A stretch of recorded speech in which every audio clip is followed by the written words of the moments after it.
Sana yun. Kaso ang hirap. Aray.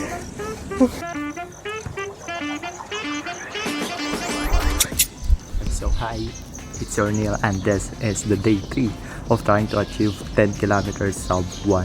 At ang program natin ngayon, yung paborito ko sa lahat ng program ko, interval run. So kapag interval run, bago na ngayon. So from the previous na interval run natin, yung program niya is 400 meters na sprint, tapos 200 meters na rest. 6 times yon. Ngayon, 800 meters na sprint, tapos 2 minutes na rest. Pero 4 na lang. At medyo mahirap talaga yon. Pero ngayon ko siya itatry kung kaya ko siya. Ito talaga alam. Kasi yun yung sabi ni ChatGPT. Kumuha na naman tayo ng ChatGPT. So, ayan, tignan natin. So, sinulat ko na lang siya sa papel. Ayan. So, yan yung gagawin natin program ngayon. And, hindi ko talaga alam kung kaya ko o hindi. Pero, itatry lang natin. Tapos, kung kaya, o di yun na yung magiging interval run natin. Kasi may option pa dun eh. Pero, yan lang muna. Yan lang muna yung gagawin natin. So, yeah, let's go. Isa na yun. Kaso ang hirap. Aray. Tatlo pa. Let's go. Interval. Ay. Dalawa na yun. Grabe. Parang hindi ko na kaya. Dalawa pa eh.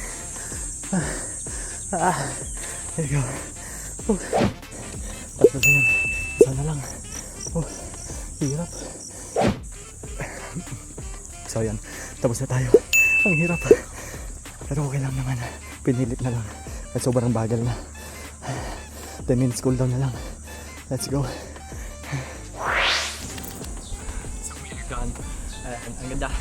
Ang hirap talaga bago sa pakiramdam yung 800 meters na sprint. Tapos 2 minutes. Actually 3 minutes yung ginawa kong rest. Hindi ko kaya eh.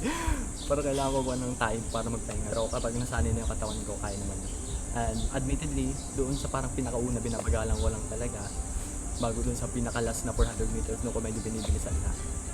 Pero doon sa pinakaumpisa siguro, yun yung pinaka-accurate. Nasa 4-5. So, baka tsamba lang yun, normally talagang pinakisang walang biga-biga eh. Ayun, so, patayin ko. Ito yung resulta nun. Excuse me.